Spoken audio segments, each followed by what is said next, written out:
Hey guys, remember when I announced the MotoAmerica Stock 1000 project on this channel? And here's another piece of information you guys probably aren't aware of at this point. I'm going to make a run at the Stock 1000 class in MotoAmerica. Yeah, that's right.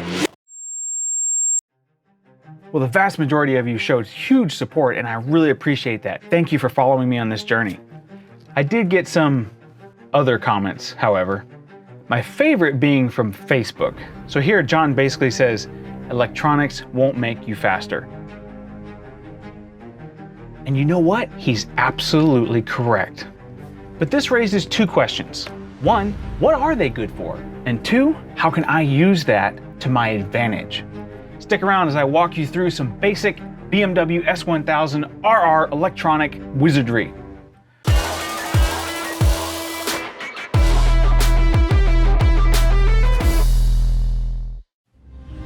So starting off with the basics for the BMW S1000, there are three rider modes that come with this bike from the factory: Rain, Sport, and Race. Inside those three different modes are throttle control settings, base traction control settings, and they specify the type of tire they're using with the tarmac it's on. For instance, Rain is designed for wet tarmac on factory tires. Sport is designed for sporty riding with factory tires, and Race is designed for circuit riding on the OEM tire. You can actually get something called the Pro OE plug. Essentially goes into the back of the bike. You plug it in, it unlocks two modes, slick and user. Between those two modes, you can actually get into using a slick tire on this bike because that's a different friction coefficient, which is a big part about what makes BMWs work. Looking inside the actual computer, I have the HP calibration. HP calibration is simply the unlocked version of the OEM electronics that allow you to use the bike as a race bike. And why that's different is because Rain and Sport and Race and Slick and all that kind of stuff are no longer what that is. They're now just mode 1 through 4. So on the dash it says Rain, but that's just mode 1.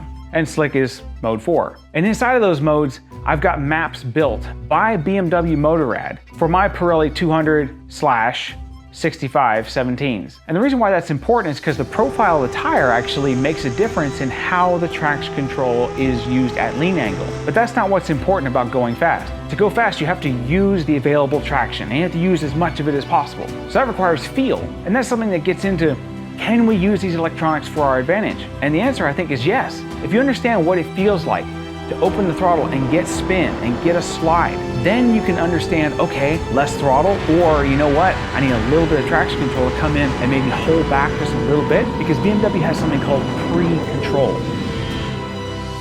Pre-control is simply trying to keep the bike from spinning, okay?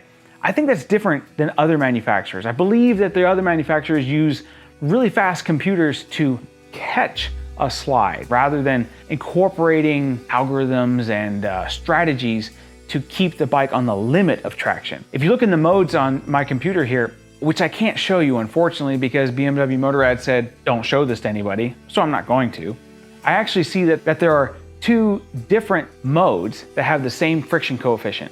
So mode 3 and 4, which is Race and Slick, they have the exact same friction coefficient, but they have a different dynamic traction control setting because they're expecting me to use maybe an SC0 one day or an SC1 or 2 another day. And those are two different types of grip levels. So you have to have two different types of traction control mats for that. Now, all of this is to say electronics will not save you if you do really stupid things. They also aren't the thing that's going to make you go light years ahead of where you were before simply because you turn them on and just whack at the apex and it doesn't work like that. Everybody thinks that electronics are like that.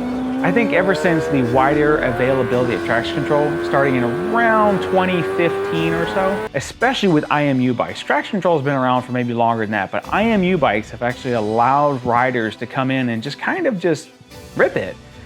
And they don't get high-sided because they're that good. And I think a lot of guys will get on these bikes and go, oh, I can go fast. Because you can be a little bit more belligerent with the throttle and not get high-sided, but are you going fast? And that's kind of the key. Can you use electronics to go fast? And that's what I'm going to be trying to do. So I'm going to be relying on the years of experience I have riding little XR100s at corner spin, learning feel, And now I'm riding my KX65 on kart tracks and this type of thing. And I'm learning feel. I'm learning where the tire lets go and how can I do something different so it doesn't let go. Or if I want it to let go, where can I induce that? And this is where it gets interesting. So learning the art of feel is really important for all this. So I'm gonna use traction control as kind of a safety net, if you will. I'm gonna run up to the limit and let traction control be maybe on the good side for a while and bump into it and try to bump into that limit.